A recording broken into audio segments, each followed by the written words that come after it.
My dear students, today we are going to study about xerophytes. Xerophytes are plants which are growing in dry places or desert places or in the soil where very little amount of water is available. Those plants are called xerophytic plants.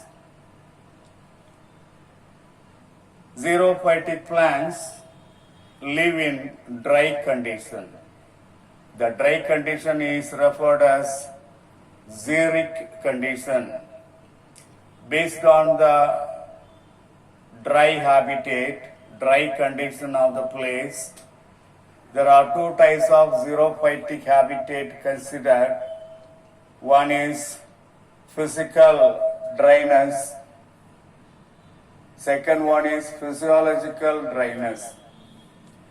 Physical dryness is a condition in which soil has a little amount of water due to the inability of the soil to hold enough water because of the low rainfall.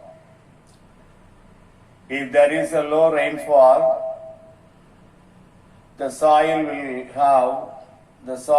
will contain very less amount of water, and also the soil is not having enough capacity to hold water. So that is the physical dryness condition. The second condition is physiological dryness. It is a condition in which water has sufficient amount in the soil. Physiological dryness means it is a condition in which water sufficiently present in the soil, but the plants are unable to absorb water from the soil because of the absence of capillary space. For example, plants in salt water or plants growing in acidic soil. Plants growing in salt soil or plants which are growing in acidic soil. Here, due to dryness of the soil, pore space not available. What is pore space? The space which is present in between the soil particles called pore space. In the pore space only, water will be collected. The pore space is referred as capillary space. The water accumulated in the capillary space is called capillary water. Always the capillary water is available for the growth of the plants. Due to xeric condition, when the soil becomes dry, the plant cannot get enough capillary space. The soil cannot have capillary space, so that water cannot be accumulated in the capillary space in order to supply water to the plants. That is the physiological dryness. Come to classification of the xerophytes. Xerophytes are classified into several types based on the adaptive characteristic feature. Mainly there are three types of xerophytes classified based on the adaptive characteristic feature. Number one, ephemerals. Number two, succulents. Number three, non-succulents. First, you will see the ephemerals. Ephemerals are otherwise called drought escapers or drought evaders. The ephemerals are type of xerophytic plants which complete their life cycle within a short period. Say for example, in one season. One season means it may contain a few months, 2 months, 3 months, or 4 months that consider as a one season. Within that, the ephemerals will complete their life cycle. Ephemerals are not true zero fives. For example, Arigmon, Mollugo, Tribulus, Tephrosia are considered as the ephemerals. They are the ephemerals xerophytic plants.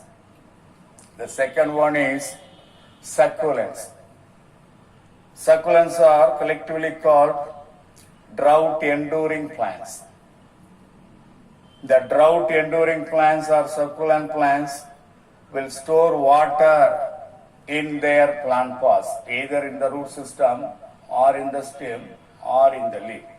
In any one of the plant pods, these succulent plants will store the food materials. That is the water.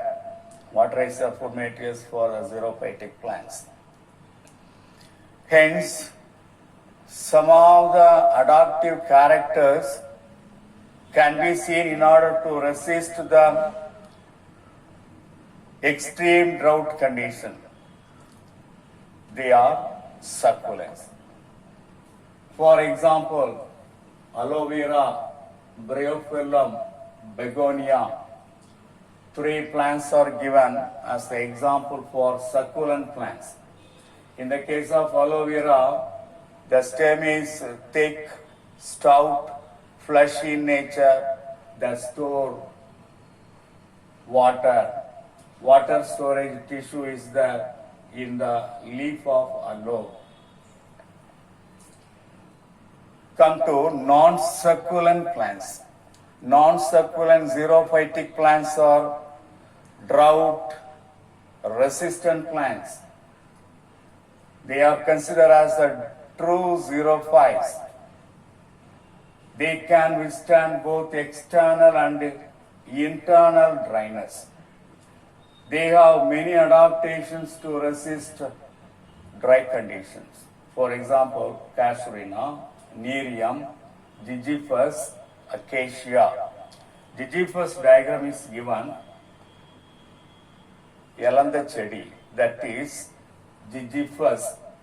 In Gigifus, the leaf is ovate, somewhat ovate, with margin, tooth to the margin, and the spines are there. They are the modifications of the stipules.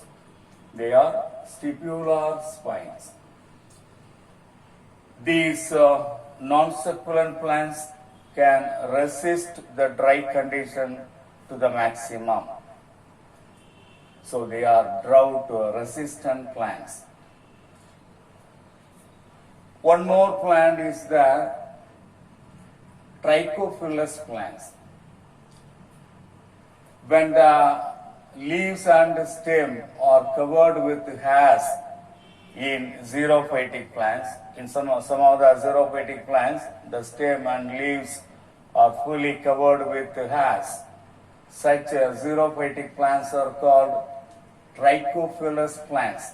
For example, cucurbits, pusani chedi, Melothria, Mukia. In these 3 plants, on the surface of the stem, on the surface of the leaf, you can see minute hair-like structures are there, which covers the stem and the leaves in order to reduce transpiration. Those plants are called trichophilous plants. Come to the adaptations of xerophytes. First you will see morphological adaptation. All the 3 kinds of adaptations are there. Morphological adaptation, anatomical adaptation, and physiological adaptation. We will see the morphological adaptation, the external adaptations seen in the root, stem and leaves, collectively called morphological adaptations. First you will see the roots. The roots are well developed, greater than that of the root shoot system. Here root hairs and the root caps are well developed. Come to the stem. The stem is hard, woody, maybe aerial, stem and leaves covered with waxy coating and dense hairs in some of the xerophytic plants. That is, that modification, that structural modification is to avoid over-transpiration in order to check the transpiration. In some of the xerophytic plants, all the internodes in the stem modified into green fleshy structure. Such a modified stem which is fleshy green flattened structure is called phylloclad. Example, Opuntia. This is Opuntia. In the Opuntia, the stem is modified into green flattened fleshy structure in order to carry out photosynthesis because the leaves are completely offset. Such a modified stem is called phylloclad. When the stem is modified into green, flattened, fleshy structure to carry out photosynthesis, that is called phylloclad. In Opuntia, you can see the phylloclad.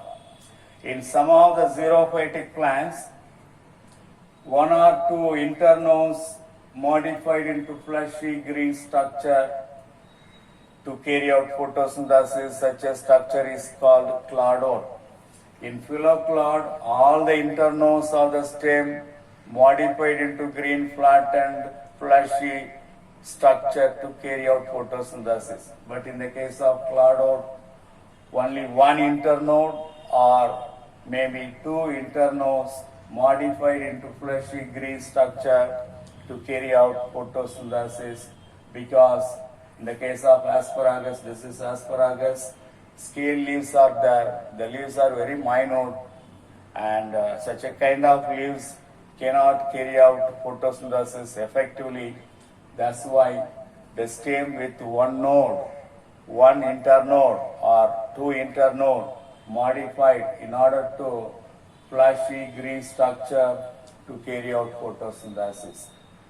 That is cladode. Example, asparagus. So these are all very important to mass question. Phylloclad, cladode. Next we are going to see the phyllo. What is phyllo? In some of the xerophytic plant, petiole of the leaf is modified into fleshy leaf-like structure, that is called phyllo.